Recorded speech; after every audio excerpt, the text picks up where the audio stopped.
Bonjour à toutes et à toutes, ici Suika pour une nouvelle vidéo. Je sais, ça fait extrêmement longtemps que je n'en ai pas fait. Mais voilà, j'étais un petit peu en train de planifier tout. J'ai des nouvelles idées de vidéos. Je sors enfin mon premier chapitre de mon manga et c'est pour ça que j'ai décidé de créer cette vidéo. Tout simplement parce que euh, créer ce premier chapitre m'a beaucoup appris sur comment faire un manga. Et aussi, il y a plein de choses que j'aurais voulu savoir avant de commencer mon propre manga et que j'aurais dû faire en fait. Mais voilà, comme il n'y a pas beaucoup de vidéos à ce sujet pour comment démarrer entre guillemets un manga, je me suis dit que c'était une bonne idée d'en faire une, en tout cas à ma manière. Du coup voilà, je vais vous donner les 2-3 conseils que j'ai pu retenir de cette expérience et voilà. Tout d'abord, je tiens à dire que voilà, je suis pas non plus experte dans la matière, je viens tout juste de sortir mon chapitre 1. C'est pour ça que ce n'est que le premier opus d'une longue série, je pense, qui sera plusieurs conseils pour créer un manga. Là voilà, c'est la première fois que je fais ce genre de vidéo. Euh, du coup voilà, j'ai sorti mon premier manga qui s'appelle Figure Stellaire. N'hésitez pas à aller le voir dans la description, vous m'en direz des nouvelles, voilà. Déjà, je vais commencer sur un conseil basique, mais que tout le monde devrait suivre, entre guillemets, c'est faire un planning. Alors, ça va être très étrange, mais je vais dire aussi, faites attention quand vous faites votre planning. Un planning, ce n'est pas bourrer un maximum de pages par jour, c'est plutôt quelque chose où vous vous sentez plutôt bien et que vous savez que vous pouvez le tenir sans être dégoûté pour autant. Parce que voilà, quand c'est votre premier projet, ce qui va vous arriver et ce qui vous arrivera sûrement, c'est que vous allez sûrement vous dégonfler en plein milieu. C'est normal, ne vous inquiétez pas, tout va bien. Mais voilà, en fait, si vous faites par exemple 3 pages par jour et que normalement vous mettez plutôt 1 à 2 heures par page et vous savez que vous avez envie de faire autre chose dans la journée, ce n'est pas forcément une bonne idée de charger autant et plutôt de mettre un peu partout dans la semaine des pages une fois par jour ou alors si vous voulez vraiment vous reposer et être sûr de faire vos pages une fois par semaine. Voilà, vraiment prenez votre temps. Il ne faut pas que ça soit rushé. Voilà, moi par exemple mon grand souci c'est que j'ai dû rusher tout simplement parce que c'était pour mon bac entre guillemets et bah, ça m'a juste complètement dégoûté de mon propre projet et je vous déconseille vraiment de rusher quelque chose, surtout quand vous pouvez avoir des problèmes. Par exemple, moi j'ai eu des problèmes d'encre, mon encre ne marchait plus et voilà. Avoir un planning très serré, on ne peut pas vraiment se retourner s'il y a des situations difficiles comme par exemple un manque d'encre et que vous n'avez pas par exemple une tablette graphique ou vous n'avez pas en tout cas le niveau pour ancrer sur digital. Du coup, ensuite, je voudrais parler aussi de quelques conseils sur le scénario de votre manga. Déjà, vous avez eu une idée, vous pensez que c'est la meilleure, que voilà, vous ne pouvez pas la battre. Faites attention si vous avez plusieurs projets. Prenez celui qui vous tient le moins à cœur en premier. Je sais, c'est un peu bizarre, mais en fait, ce sera votre projet de test. Par exemple, moi, Figure Stellaire, c'est un projet de test. Qu'est-ce que je veux dire par là? C'est-à-dire que c'est un scénario que j'aime beaucoup, mais que je peux modifier, que je peux faire plein de trucs dessus sans que je me dise, oh mon dieu, non, vraiment, ça me tenait à cœur, cet instinct-là, je peux pas le supprimer parce que bah, c'était quelque chose qui me tient à cœur. Bah là au moins j'ai pas vraiment comment dire ce problème de faire oh mon dieu je dois vraiment faire au mieux tout ce que je fais etc. Tout simplement parce que je suis débutante et ça va me dégoûter que ça ne ressorte pas exactement comme je veux. Du coup je prends de la distance face à mon projet et face à mon scénario parce que même si je me dis waouh mon scénario il est trop bien etc. Au final ce n'est pas sûr que j'arrive bien à le transmettre.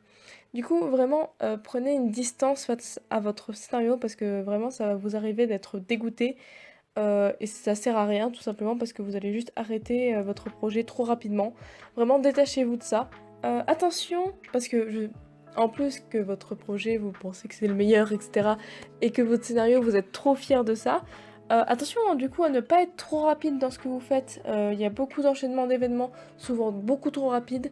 Alors là, c'est pas mon premier chapitre qui m'a appris ça, tout simplement parce que j'avais appris ça de mes autres erreurs, de mes autres mangas avant avant ma première publication, où je faisais vraiment un rush pas possible des événements. Vraiment, il y avait 5 personnages, et ben pour moi dans le chapitre 1, voire même dans l'épilogue, il fallait vraiment qu'on voit les 5 personnages principaux.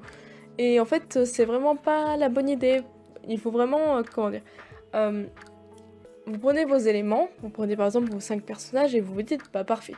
Au premier chapitre, ça sera juste le personnage principal, le deuxième, ça sera un deuxième qui va arriver parce que sinon ça fait un peu triste, voilà, au moins il y a de la joie entre guillemets, et vous allez vraiment laisser le temps au lecteur de vraiment apprécier ces 2 personnages avant d'en mettre un troisième. C'est un exemple. Après vous pouvez aussi en mettre plusieurs, mais du coup euh, mettez une sorte de hiérarchie dans les événements, mais c'est plus difficile. Du coup voilà, pour les enchaînements d'événements trop rapides, c'est pas seulement sur les personnages qui arrivent, c'est aussi sur le scénario en général.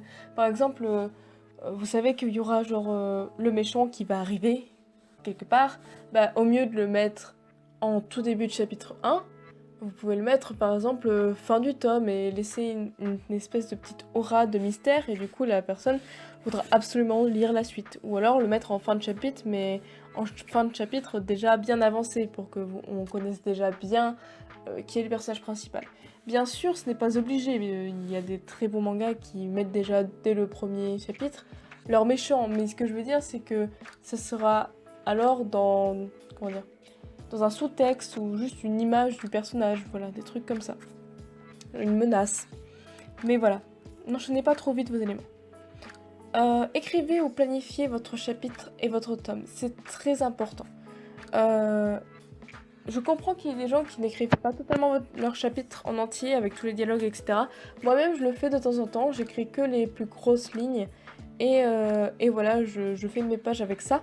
Mais voilà, c'est vraiment très important de se dire, voilà, dans mon chapitre, il y a ça et ça qui va se passer. Comme ça vous évite d'avoir trop d'événements en même temps. Par exemple, si vous mettez, je vais prendre un school life normal. Là, elle rentre dans sa nouvelle école, elle se présente à ses amis, elle rencontre son groupe d'amis. Ok, ça, c'est les 3 trucs normaux et qui montrent bien le début de votre histoire. Mais vous allez pas mettre en plus, elle se fait battre par ses parents, elle a un passé tragique et elle se fait bully, enfin plein de choses. En fait, si vous voyez qu'il y a plus de 3 éléments, voire plus de 5 éléments, là, il y a peut-être un souci dans comment vous écrivez et planifiez votre chapitre. Du coup, voilà, essayez de mettre moins d'événements et les garder pour la suite, comme ça les rendra plus impactants et souvent pour le lecteur c'est bien mieux. Pour les dialogues, n'hésitez pas à télécharger la police d'écriture entre guillemets officielle pour avoir vraiment l'écriture manga parce que je trouve que c'est quand même important d'avoir quelque chose d'assez officiel et ça rend directement votre manga un peu plus joli à regarder. Si vous voulez la télécharger, n'hésitez pas, je mets tout ça en description. Si vous ne savez pas comment installer une police d'écriture, eh bien regardez sur internet, c'est assez facile en fait. Maintenant je vais parler de la mise en page.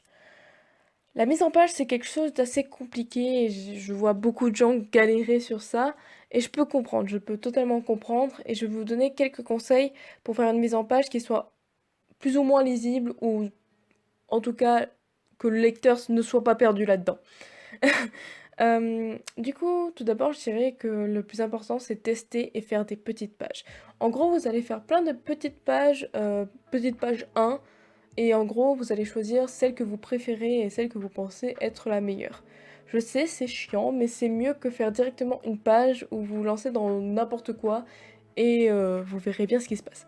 Au moins, vous savez exactement ce que vous allez faire et les pages suivantes en fait aussi. Du coup, elles ont plus de liens entre elles et c'est plus efficace. Si vous êtes bloqué sur la mise en page, n'hésitez pas à regarder vos mangas préférés pour vous inspirer de leur ambiance ou de leur mise en page ou comment les cases sont déposées, des choses comme ça.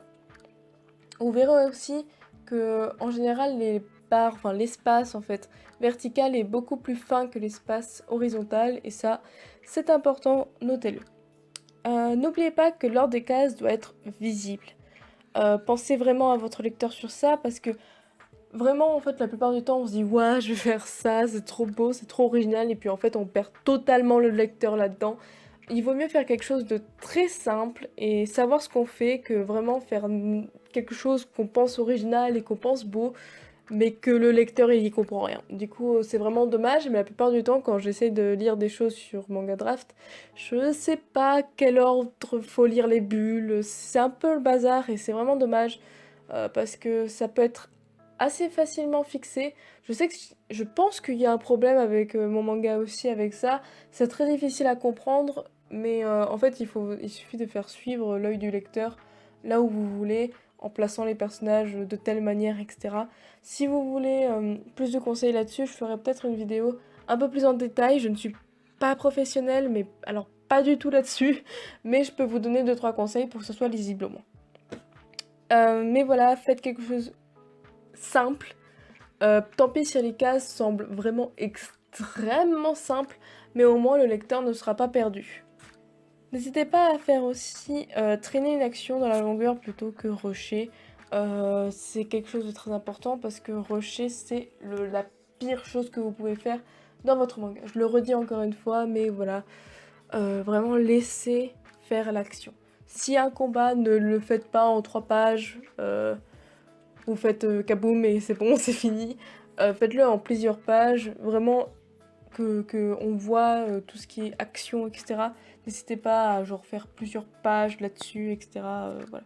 Là, on va passer à quelque chose de très sensible, qui sont les trames. Les trames. Je sais qu'il y a beaucoup de gens qui soit n'en utilisent pas, soit en utilisent beaucoup trop. Et je vais dire un truc, c'est que vraiment, vaut mieux ne pas du tout en utiliser qu'en utiliser trop. Voilà, juste tout simplement. Je sais que moi j'en utilise beaucoup trop, mais c'est déjà mieux que beaucoup de gens qui vraiment c'est illisible à cause de ça. Mais voilà, moi aussi j'apprends à en mettre de moins en moins parce qu'en fait c'est quelque chose qu'on pense de très esthétique qui permet de faire des ombres, etc. Mais en fait en somme ça permet juste de perdre le lecteur en fait des fois. Du coup voilà, les trames il faut vraiment pas en mettre trop. En général on le met sur les vêtements. Voilà, on peut en faire quelques ombres quand c'est vraiment quelque chose de près. Après, on peut aussi faire les ombres si on a envie, mais bon, on peut. Moi, je le fais en tout cas. Si vous devez faire des ombres, faites plutôt des hachures. Moi-même, je n'en fais pas souvent, mais en fait, c'est quelque chose de très utile. Si vous ne savez pas hachurer, c'est simplement des tout petits traits et on dirait qu'il y a de la profondeur. N'oubliez pas que les trames ne sont pas des décors. Je sais que c'est très compliqué, mais oui, les trames servent seulement et uniquement à faire un décor si, enfin, genre d'une caisse petite ou en fait, c'est surtout pas un décor entier en fait. Moi, le problème avec mon histoire, et il faut absolument que je règle ça, c'est que c'est dans l'espace. Du coup, j'ai l'impression de toujours utiliser des trames pour faire mes décors et ça m'énerve énormément. Mais voilà. N'utilisez pas des trames tout le temps en fond parce que bah, ça va perdre le lecteur et ça va perdre aussi les personnages entre guillemets puisqu'on ne saura pas du tout où sont les personnages dans leur univers en fait. Et je trouve ça dommage. Quelques conseils bonus voilà, que je vous donne, c'est cadeau. Les traits de crayon, c'est retirable avec le contraste et un petit peu de luminosité. Voilà, si vous n'avez pas tout enlevé, vous pouvez faire ça. Si vous ne faites pas votre ancrage sur ordinateur. Et pour l'ancrage, n'hésitez pas à faire varier les traits. Si vous ne faites pas varier les traits et que tout est entre guillemets de la même grandeur de trait, ça va juste être plat. Du coup voilà, n'hésitez vraiment pas, là où il y a des ombres, accentuer les traits. Pour les cheveux, en général, on fait que la pointe est plus fine que le début. Après, on peut faire aussi l'inverse en soi. Mais voilà, pour l'ancrage, je suis pas non plus experte, mais voilà, faites au moins varier vos traits pour que ça soit joli à regarder et pas plat. Du coup voilà, c'est tout pour mes conseils, je pense que ça fait quand même une très longue vidéo.